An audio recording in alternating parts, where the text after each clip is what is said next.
Smoking. It has become such a common and usual thing in our world today. It's even become such a common thing among our youth of today. Now, there are many risks that are involved with it, but despite that, people find different reasons to still continue doing it.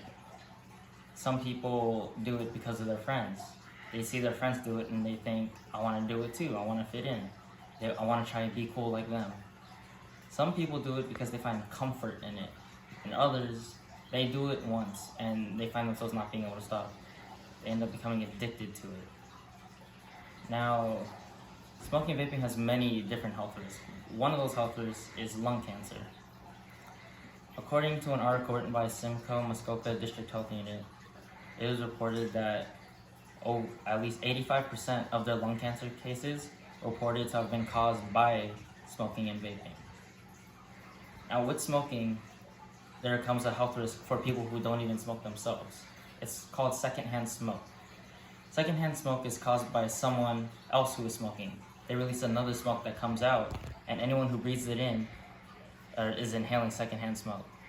Now, in Canada, it was reported that at least 800 people per year die due to the secondhand smoke. They're not even smoking themselves, yet they find themselves becoming endangered because of people who do choose to smoke. Now, according to an article that was written on the surgeongeneral.gov, it was reported that from the years 2011 to 2018, the popularity of vaping rose from around 0% to over 20%. It's becoming much more popular among our youth of today. Now, here I have two different visuals. Now, these are both what are called puff bars. They're a type of vape. They contain different chemicals within it, like nicotine. And nicotine is found to be very dangerous to our youth, or just people in general. It can cause things like lung cancer. It could help cause a heart attack, and it narrows our arteries in our bodies. It can even increase our blood pressure and our heart rate. Of course, despite these risks, even though it can cause things like that, it could give us a heart attack, it could give us high blood pressure and a high heart rate, it can narrow our arteries, people still do it. Now, as I said before at the beginning of this speech, one of the reasons people do it is because they became addicted to it. Now, sometimes when people try it, they find themselves not being able to stop. And those people just can't stop it themselves. So with things like that, the only real thing they can really do is to try and get some help from an outside source. Now, as I said before, another reason that people do this is because of their friends.